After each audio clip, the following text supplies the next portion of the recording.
2009 সালে পিলখানা হত্যাযজ্ঞকে পরিকল্পিত হত্যাকাণ্ড মন্তব্য করে এর সঠিক তদন্ত এবং বিচার দাবি করেছেন স্বজনরা। জাতীয় প্রেসক্লাবে সার্বভৌমত্ব আন্দোলন আয়োজিত আলোচনা সভায় এই দাবি জানিয়েছেন তারা। আলোচনা সভায় অবসরপ্রাপ্ত সেনা কর্মকর্তা বিডিআর নাম ফিরিয়ে আনারও দাবি জানিয়েছেন। 2009 সালের 25-26 ফেব্রুয়ারি পিলখানায় হত্যাযজ্ঞে 57 সেনা কর্মকর্তা সহ প্রাণ হারান 74 জন। বিডিআর হত্যাকাণ্ড বাংলাদেশের সার্বভৌমত্বের কফিনে পেরেক এই শিরোনামে জাতীয় প্রেস ক্লাবে আলোচনা সভা করে সার্বভৌমত্ব আন্দোলন।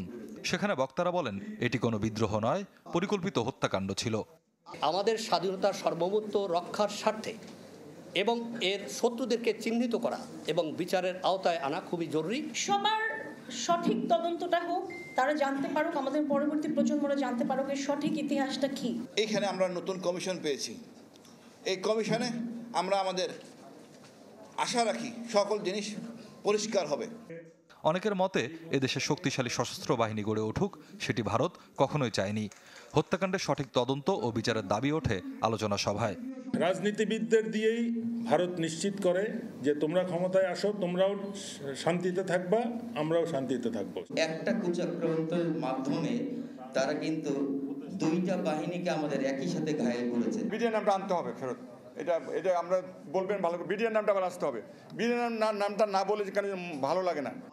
অন্তর্বর্তী সরকারকে পিলখানা হত্যার প্রকৃত ইতিহাস লেখার উদ্যোগ নেওয়ার আহ্বান জানান লেখক ও সাংবাদিক শফিক রেহমান। তুলে ধরেন বিডিআর নাম ফিরিয়ে আনা সহ 7টি দাবি। প্রকৃত বিচার যেন হয় এই হত্যাকাণ্ডে বিডিআরের, সেটা দেখুন।